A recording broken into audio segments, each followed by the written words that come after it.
बारामतीमध्ये नमो रोजगार मेळाव्यासाठी मुख्यमंत्री एकनाथ शिंदे, राज्याचे उपमुख्यमंत्री देवेंद्र फडणवीस आणि अजित पवार आज मेळाव्याला उपस्थित राहणार आहेत। शरद पवार अध्यक्ष असलेल्या विद्याप्रतिष्ठान शैक्षणिक संस्थेच्या या मैदानावर हा कार्यक्रम आयोजित करण्यात आला आहे। शरद पवार त्यासोबतच खासदार सुप्रिया सुळे या कार्यक्रमासाठी दाखल झालेल्या आहेत। आगामी लोकसभा निवडणुकीमध्ये बारामती लोकसभा मतदारसंघामधून सुप्रिया सुळे विरुद्ध सुनेत्रा पवार अशी संभाव्य लढत पाहता विद्याप्रतिष्ठानच्या मैदानावरती होत असलेल्या या कार्यक्रमाकडे सगळ्यांचं लक्ष लागलंय। जयदीप भगत या संदर्भातले अपडेट देण्यासाठी आपल्या सोबत आहेत। जयदीप,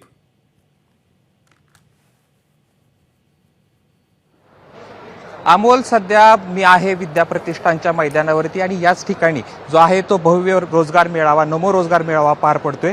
आता जर आपण बैठक व्यवस्था बघितली तर या ठिकाणी एकनाथ शिंदे, मुख्यमंत्री एकनाथ शिंदे, त्यांच्या शेजारी उपमुख्यमंत्री देवेंद्र फडणवीस बसतील आणि त्यांच्या शेजारी शरद पवार जे आहेत ते बसणार आहेत आणि शरद पवारांच्या शेजारी नीलम गोरे जे आहेत ते बसणार आहेत। अशी संपूर्ण जे आहे आणि आज मुख्यमंत्री एकनाथ शिंदेंच्या डाव्या बाजूला उपमुख्यमंत्री अजित पवार बसतील। तर आपण जर बघितलं तर या ठिकाणी भव्य असं स्टेज उभारण्यात आलेले आहे आणि साधारणतः या ठिकाणी आपण बघू शकतो मोठा असा पॅन्डॉल, गर्दी जमायला सुरुवात झालेली आहे। साधारणतः 11च्या दरम्यान या ठिकाणी मुख्यमंत्री आणि दोन्ही उपमुख्यमंत्री मंचावर येतील। खरं तर मुख्यमंत्री जे आहेत ते मुंबईवरून निघाले असल्याची माहिती मिळते, तर अजित पवार या ठिकाणी पुढच्या काही वेळामध्ये, शरद पवार जे आहेत ते गोविंद बागेमधून निघालेले आहेत। असं जरी असलं तरी हा नमो रोजगार मेळावा चर्चेत राहिला तो शरद पवारांना आमंत्रण न दिल्यामुळं आणि त्यामुळे एकंदरीतच राज्यभरातून टीका सुरू झाली होती। त्यानंतर प्रशासनानं सारवासारव करत शरद पवारांचं जे नाव आहे ते निमंत्रण पत्रिकेमध्ये टाकलेलं होतं खरं तर। आणि त्यानंतर शरद पवारांनी या ठिकाणी यायचं ठरवलं। खासदार सुप्रिया सुळे देखील या कार्यक्रमाला उपस्थित असणार आहेत। नमो रोजगार पुणे विभागाचा नमो रोजगार मेळावा हा बारामतीतल्या विद्याप्रतिष्ठान या ठिकाणी पार पडतोय। साधारणतः एकूण 43,000 लोकांना, युवक युवतींना जो आहे तो या माध्यमातून जो आहे तो रोजगाराच्या संधी प्राप्त होणार आहेत। आपण बघू शकतो या ठिकाणी मोठ्या खुर्च्यांचं जे आहे ते आयोजन करण्यात आलेलं आहे। जवळपास पुणे विभागाचे म्हणजे साधारणतः 5 जिल्ह्यातून युवक युवती या रोजगार मेळाव्यासाठी येतील। आता हळूहळू हे मैदान जे आहे ते भरायला सुरुवात झालेलं आहे। साधारणतः 1 तासामध्ये मुख्यमंत्री या ठिकाणी पोहोचतील आणि मुख्यमंत्री असतील, उपमुख्यमंत्री असतील, शरद पवार या ठिकाणी मंचावर येतील। खरं तर हा नमो रोजगार मेळावा हा आगामी लोकसभा निवडणुकीच्या दृष्टीने फार महत्त्वाचा मानला जातो। त्याचं कारण आहे खासदार सुप्रिया सुळे यांच्या विरोधात सुनेत्रा पवार कुठेतरी निवडणूक लढणार असल्याची चर्चा जी आहे ती रंगू लागलेली आहे।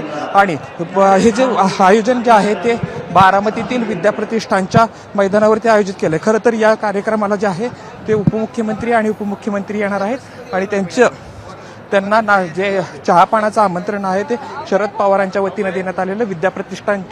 विद्याप्रतिष्ठानचा अध्यक्ष म्हणून, तसेच तुम्ही बारामतीमध्ये येत आहात त्याच्यामुळं तुम्ही जेवणासाठी देखील यावं असं जे आहे ते आमंत्रण शरद पवारांनी मुख्यमंत्री आणि उपमुख्यमंत्री यांना देखील देण्यात आलं होतं। परंतु उपमुख्यमंत्री आणि मुख्यमंत्री हे त्यांच्या दौऱ्यामध्ये व्यस्त असल्यानं त्यांनी हे प्रांजळपणे सांगितलं की आम्ही कार्यक्रमाच्या व्यस्ततेमुळे येऊ शकत नाही। असं जरी असलं तर पुढच्या तासाभरामध्ये या ठिकाणी मुख्यमंत्री आणि दोन्ही उपमुख्यमंत्री येतील आणि साधारणतः 11 वाजता हा कार्यक्रम सुरू होईल। जयदीप, या कार्यक्रमाचं स्वरूप नेमकं कसं असेल?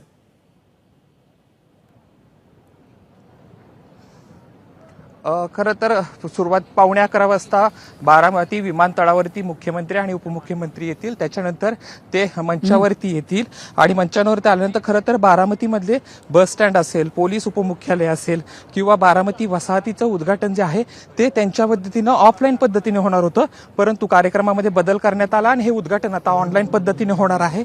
आणि त्यानंतर नमो रोजगार मेळावा आहे जो पुणे विभागाचा साधारणतः 5 जिल्ह्यांचा असेल। त्याच्यामध्ये सातारा, सांगली, कोल्हापूर, पुणे आणि सोलापूर या ठिकाणाहून युवक युवती या रोजगारासाठी या ठिकाणी येणार आहे रोजगार मेळाव्याच्या माध्यमातून। त्यानंतर त्या रोजगार मेळाव्याचा शुभारंभ होईल आणि त्यानंतर भाषणं होतील। अमोल, जयदीप, सध्या शरद पवार नेमके कुठे पोहोचलेले आहेत, ते कुठे आहेत? सुप्रिया सुळे सुद्धा कधी पोहोचणार आहेत?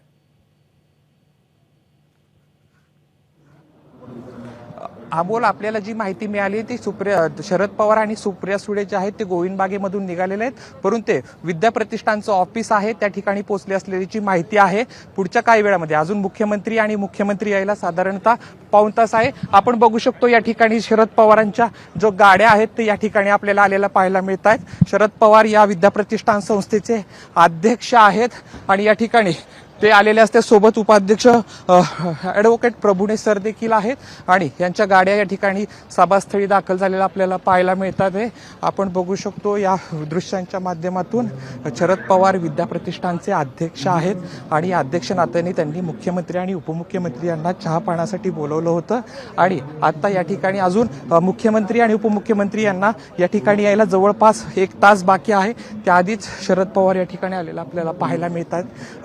स्टेजच्या मागच्या बाजूला VIP जे आहे ते VIPंना येण्यासाठी जी आहे ती व्यवस्था करण्यात आली. त्याच माध्यमातून या ठिकाणी शरद पवार आपल्याला आलेले दिसतात.